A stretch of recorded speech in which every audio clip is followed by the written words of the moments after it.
मेरा अपना ख्याल भी कुछ यही है कि अब चीज़ें कुछ ठीक होती नज़र आ रही हैं भारत और अमेरिका के दरमियान।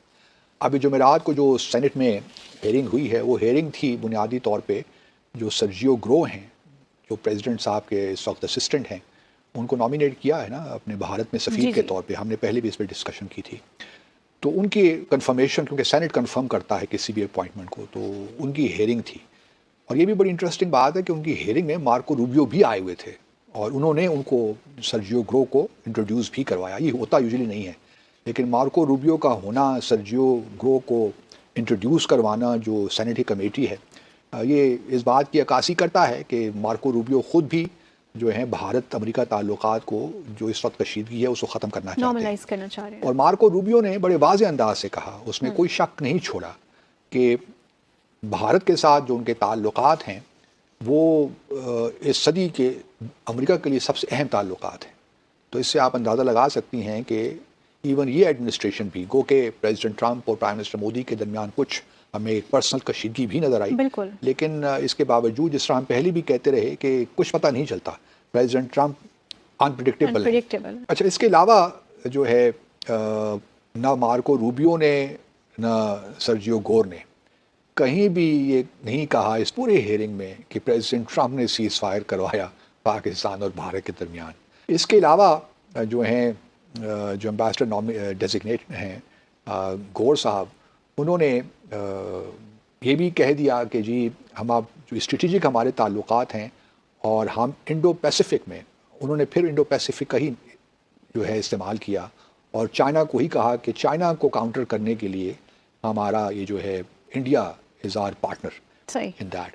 जिसका मतलब ये है कि जो हम पहले एक ख्याल लोगों का था कि अमेरिका का शायद या प्रेसिडेंट ट्रंप का ये आउटलुक नहीं है या वर्ल्ड व्यू नहीं है कि वो चाइना को लॉन्ग टर्म हरीफ के तौर पे देख रहे हैं, तो वो भी अंदाजे गलत साबित हुए।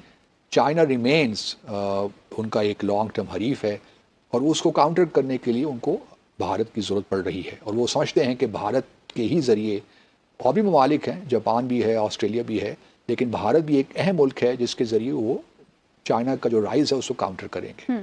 तो ये अब इस हेयरिंग से कम यही बात भी सामने आ गई। एक और इंटरेस्टिंग बात यह है कि जो रूस से ऑयल ले रहे हैं, भारत ले रहा है, उस पर वो लगाई थी 25% टैरिफ्स। उसके बारे में भी बहुत इब्हाम रखा। उन्होंने कहा कि जी हमारी अब कोशिश ये होगी कि जहाँ वो ले तो रहा है, लेकिन हमारी अब ये कोशिश है कि भारत अमेरिका से ऑयल और गैस ले, वो कि भारत अब ले रहा है लेकिन वो ज़्यादा ले ताकि उसका इन्हिसार जो है रशिया पे कम हो। और भारत ने तो बड़े वाजे कर दिया है कि हम रूस से लेते रहेंगे क्योंकि रूस से सस्ता मिलता है ना उनको, फिर रिफाइन उसको करके वो बाहर दुनिया को बेचते हैं।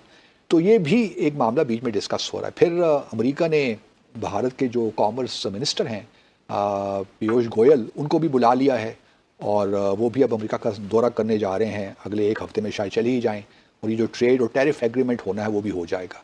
तो मामलात अब मेरे ख्याल में वापस आ रहे हैं। तो ये पॉलिसी शिफ्ट की वजह क्या है? क्या मैं ये तासुर ले सकती हूँ कि रिसेंट जो अटैक हुआ दोहा कतर पर, इसके पीछे इजराइल कुछ प्रेशराइज कर रहा है ट्रंप को? यहूदी लॉबी तो बहुत एक्टिव है और फिर जैसे हमने पहले भी डिस्कस किया था कि भारत ने खुद भी बहुत फर्म्स को हायर किया है, फिर यहूदी लॉबी भी है जो भारत के लिए काम कर रहा है अमेरिका में, तो बहुत से। और फिर मार्को रूबियो ट्रेडिशनली भी प्रो भारत इंडिया रहे हैं, तो कोई मेरे लिए अच्छा बात नहीं है। प्रेसिडेंट ट्रंप का जो मिजाज हम जानते हैं, लेकिन क्वेश्चन यही है कि मार्को रूबियो, तुलसी गैबर्ड, बहुत से लोग हैं ट्रंप इंतजामिया में जो कि प्रो इंडिया है। ये मेरे ख्याल में ये जो भागदौड़ ये कर रहा है, क्या नाम है उसका, ट्रंप, इससे तो जाहिर हो गया है कि वो किस किस्म का आदमी है और किस किस्म की चीप पैथेटिक स्टेट्समैनशिप है। देखिए जल्दी से शुरू करते हैं। पहले तो 25% उन्होंने टैरिफ लगा दिया हिंदुस्तान पे, और ठीक लगाया। उन्होंने कहा तुम हमारे गुड्स को ज्यादा टैरिफ करते हो और तुम्हारे पास सरप्लस है 80-50-60 बिलियन का, लिहाजा ये ठीक नहीं है, तो हम चाहते हैं हम तुम्हारे पे गुड्स पे लगाएंगे। लगा दिया उन्होंने 25%, चलो ठीक किया। उसके बाद उन्होंने ये कहा कि अगर तुम तेल खरीदते रहोगे तो हम तुम्हारे पे और 25% लगा देंगे। इंडिया ने कहा नहीं तेल तो हम खरीदेंगे, इसलिए कि प्रॉफिट बना रहा था, खासा प्रॉफिट बना रहा था उससे। तो उन्होंने कहा नहीं हम तो करते रहेंगे। He try to make it into an issue of prestige. तो उन्होंने फिर 50% लगा दिया और साथ साथ वार्निंग दिया कि अगर तुम खत्म नहीं करोगे वो काम जो रशिया को लड़ाई लड़ने की पैसे मिल रहे हैं, तो हम 100% लगा देंगे उनको। अच्छा, ठीक है। उसको सुन के फिर मूडी ने पैनिक किया, वो सुन के भागा चाइना और रशिया के पास, पैनिक किया बल्कि। अच्छा, ये जब भागा रशिया और चाइना के पास, ट्रंप जो बड़ा बात करता है पोकर और ये और वो, आर्ट ऑफ द डील और किताब और पता नहीं कितने प्रोग्राम्स किया है, कि पैनिक।